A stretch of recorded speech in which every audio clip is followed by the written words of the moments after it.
This is my blood. You can see the blood on the gown. Beatings, bullets, and tear gas, attacks, and arbitrary arrest. Reverend Timothy Njoya has seen it all before and still bears the scars from fighting for constitutional reform in Kenya in the 1990s. Succession, continuity. It's not parallel, it's not original. What they are doing is a continuity of what we did. They are trying to preserve the gains of the new constitution. These Gen Zs are my grandchildren, therefore they are my fruits. On Saba Saba. While the Reverend was taking rubber bullets to the head, President William Ruto was working as a youth leader in the Rift Valley for then-President Daniel Arap Moi. The violent tactics we've seen used on Kenya's streets in recent weeks to deal with the civil unrest are strikingly similar to the disproportionate and heavy-handed tactics that people normally associate with President Moi.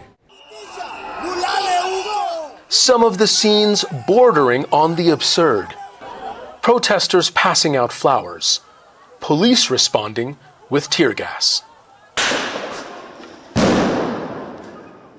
Some scenes more sinister. Activists say these images show thugs hired by the government to infiltrate peaceful demonstrations and instigate unrest.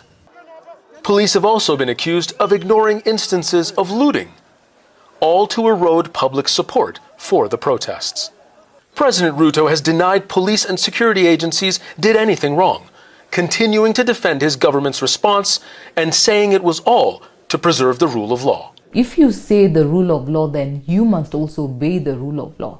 And so extrajudicial killings cannot continue to happen. Abductions cannot continue to happen in a country that is governed by the rule of law.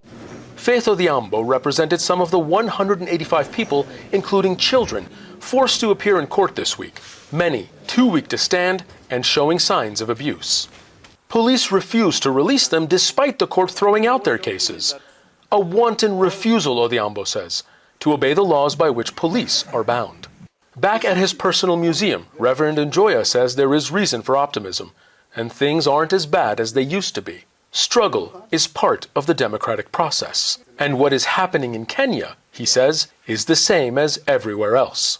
Oppressed people fighting for freedom. Zein, Basravi, Al Jazeera, Nairobi. Make sure to subscribe to our channel to get the latest news from Al Jazeera.